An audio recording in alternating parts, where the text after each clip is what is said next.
hi, everyone. Hope everybody had a good lunch. So I'm Sirajuddin. I'm an engineer on TensorFlow Lite team. And I have my colleague, Andrew Selle, also on the same team.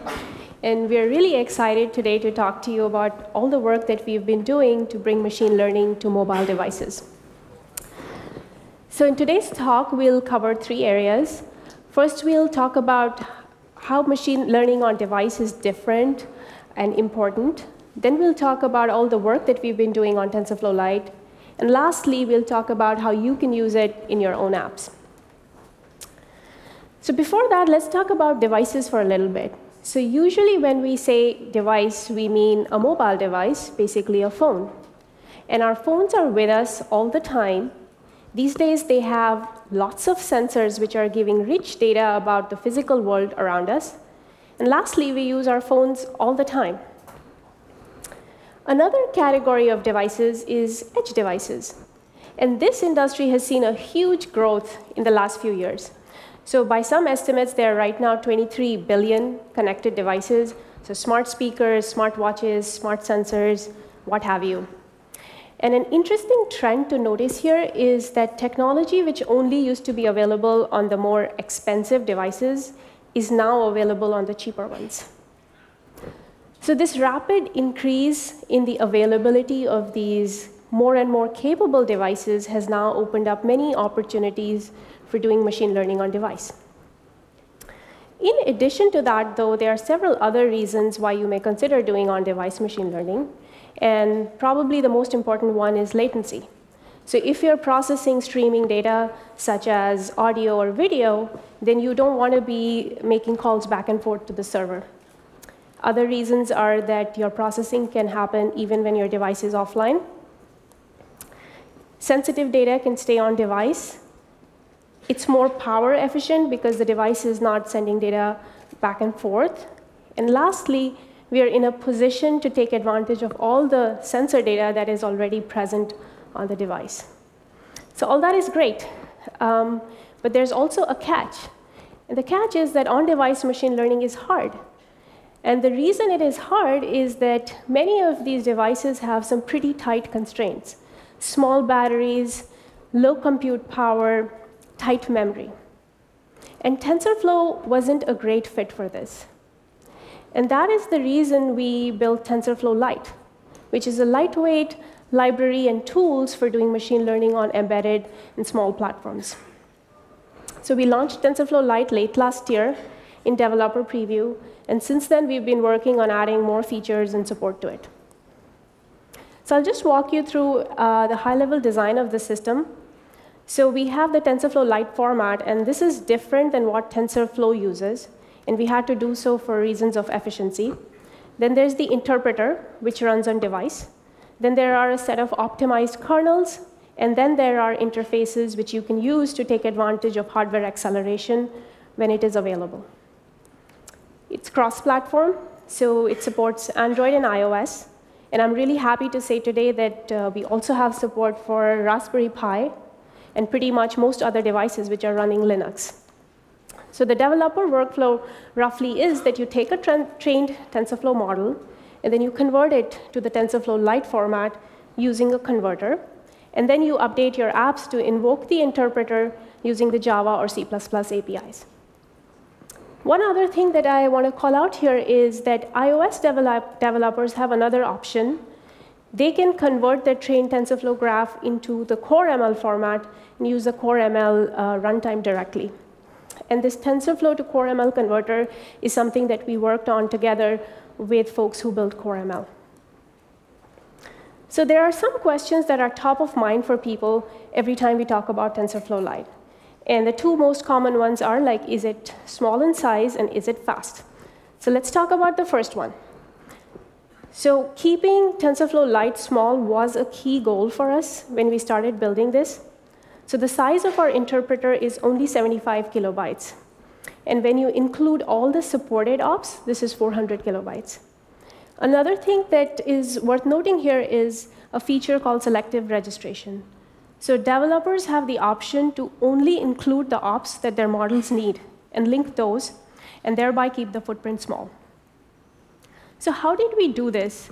So first of all, we've been pretty careful in terms of which dependencies we include. And the second thing is that TensorFlow Lite uses flat buffers, which are more memory efficient than protocol buffers are. And then moving on to the next question, which is performance. So performance, super important goal for us, and we made design choices throughout the system to make it so. So let's look at the first thing, which is the TensorFlow Lite format. So we use flat buffers to represent models.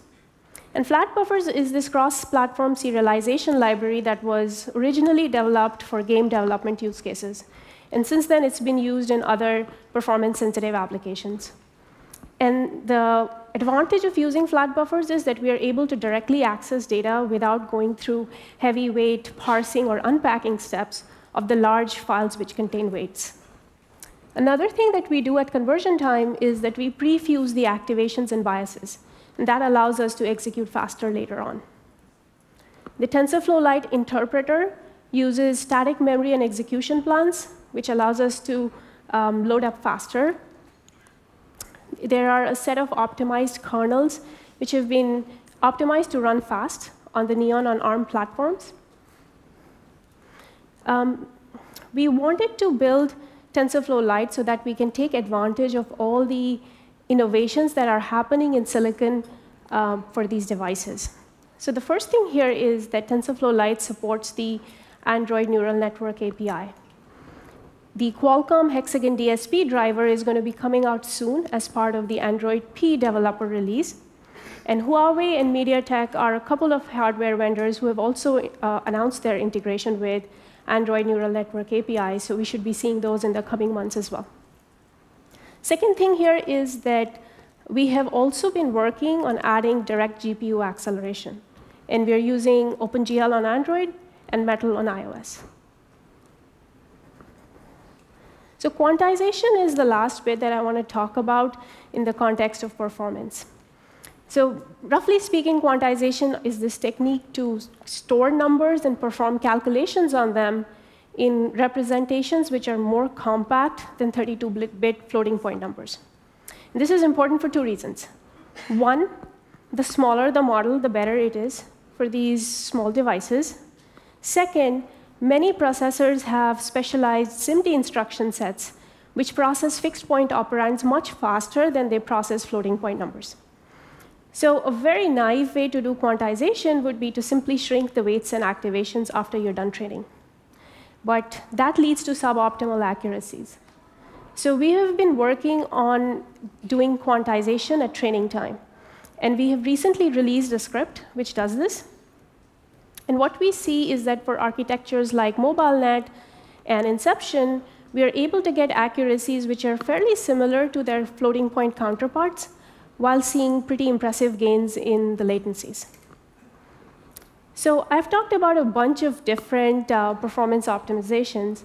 Now let's see what do all of these translate to together in terms of numbers. So these are two models that we benchmarked, and we ran them on the Android Pixel 2 phone. We were running these with 4 threads and using all the 4 large cores of the Pixel 2. And what you see is that we are seeing that these quantized models run more than 3 times faster on TensorFlow Lite than their floating point counterparts run on TensorFlow. So I will move on now and talk about what is supported on TensorFlow Lite. So currently, it is limited to inference only, although we are going to be working on supporting training in the future. We support 50 commonly used operations, which developers can use in their own models. In addition, they can use any of these popular open source models that we support. One thing to note here is that we have an extensible design. So if a developer is trying to use a model which has an op which is not currently supported, they do have the option to use what we call a custom op and use that. And later in this talk, we will show you some code snippets on how you can do that yourself. So this is all theory about TensorFlow Lite. Let me show you a quick video of TensorFlow Lite in practice. So we took the simple MobileNet model, and we retrained on some common objects that we could find around our office. And this is our demo classification app, which is already open sourced. As you can see, it is able to classify these objects.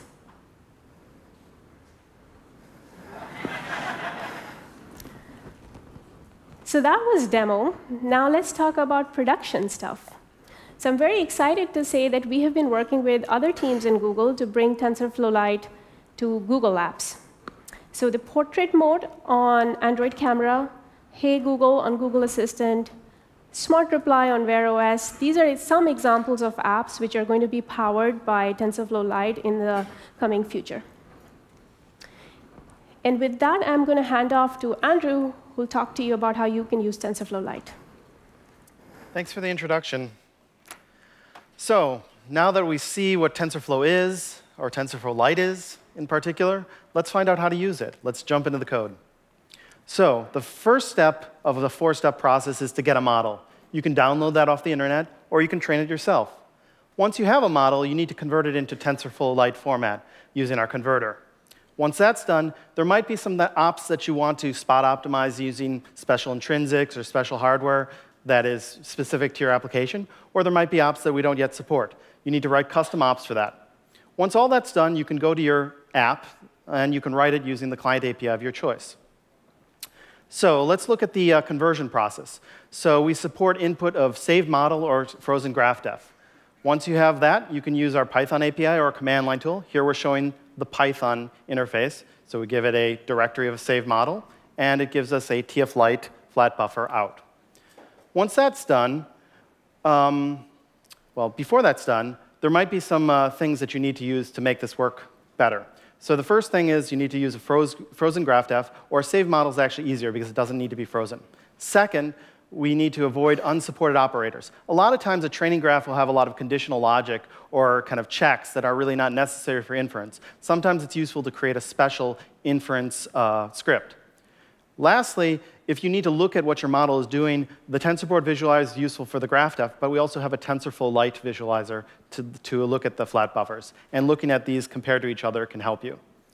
If you find any issues, please file them with GitHub, and we will respond to them as we get needs. So lastly, write custom operators. So let's see how to do that. To write a custom operator in TensorFlow Lite is relatively simple, and it involves defining 4 functions. The main one is invoke. So here I've defined an operator that returns pi, just a 1 scalar pi. This is really useful. So once you've done that, you need to register these new operations. Now, there's a number of ways that you can register operations. If you don't have any custom ops and you don't need to do any overriding, you can use the built-in op resolver. But sometimes you might want to ship a TensorFlow Lite binary that's much smaller. So you might want to do selective registration. In that case, you should ship a needed ops resolver or include your custom ops in that same thing. Once you have that op set, you just plug it into the interpreter. OK, so now we've talked about custom operations. Let's see how we actually put this into practice in the Java API.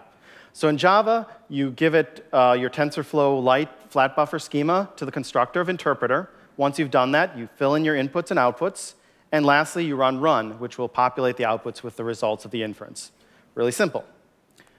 Next, how do I actually include this? Do I need to compile a bunch of code? We're working really hard to make it so that you can use TensorFlow from the pip and do all your training, and then you don't need to compile TensorFlow. So one of the things we provide is an Android Gradle file that you can include, and then you don't need to compile your own TF Lite for an Android app. We have a similar thing for CocoaPods to run TensorFlow Lite. So this will make it a lot easier to do. So now that we know how to use TensorFlow, let's look at our roadmap. As we move forward, we're going to add more ops so we can support more and more TensorFlow models out of the box. Second, we're going to add on-device training, and we're going to look at so you can do hybrid training, some of it on the server, some of it on your device, wherever it makes sense. That should be an option for you. And third, we're going to continue to improve tooling to analyze graphs better, to do more optimizations. We have more than we can talk about that we're working on, but we hope that this small peek of what we're doing and what our basis is will make you interested and excited to try it. So there's one remaining question left, which is, should I use TensorFlow Mobile or TensorFlow Lite? So TensorFlow Mobile is a stripped-down version of TensorFlow that includes a subset of the ops. Moving forward, we're going to put all of our effort into improving TensorFlow Lite and improving its ability to map to custom hardware. So we recommend that you target TensorFlow Lite as soon as possible, if it's possible. If there's some functionality that you still need in TensorFlow Mobile, let us know, and we'll work to improve TensorFlow Lite in a commensurate way. OK, demo time. So nothing like a live demo, right? So let's switch over to the demo feed, and we'll talk about it. And so we saw some mobile phones. Mobile phones are really exciting because everybody has them. But another thing that's happening is these edge computing devices. So one of the most popular ones has emerged for hobbyists is the Raspberry Pi. So what I've done is built some hardware around the Raspberry Pi. So if we zoom in, we can see that we have the we have the Raspberry Pi mobile board. And this is just a system on chip, similar to a cell phone chip. And one of the great things about the Raspberry Pi is that they're really cheap. Another great thing is that they can interface to hardware. So here we're interfaced to a microcontroller that allows us to basically control these motors. These are servo motors common in RC cars, and they allow us to move the camera left and right and up and down. It's essentially a camera gimbal. And then we have it connected to a Raspberry Pi compatible camera. So what are we going to do with this? Well, we showed the classification demo before. Let's look at an SSD example. So this is single-shot detection. So what this can do is it can basically identify bounding boxes in an image. So given an image, I get multiple bounding boxes. So for example, we have an apple here, and it identifies an apple. Now, the really cool thing we can do with this is now that we have the motor, we can tell it to center the apple. So we turn down the motors now. So now the motors are active. And as I move it around, it's going to keep the apple as centered as possible. If I go up, it'll go up. If I go down, it will go down. So this is really fun. What could you use this for? Well, if you're a person, it can also identify you. So currently, I have that filtered out. So if I stand back, it's going to center on me. So I could use this as sort of a virtual videographer. Imagine a professor wants to tape their lecture, but they don't have a camera person. So this would be a great way to do that. I'm sure that all the hobbyists around can now use TensorFlow in a really simple way, can come up with many better applications than what I'm showing here.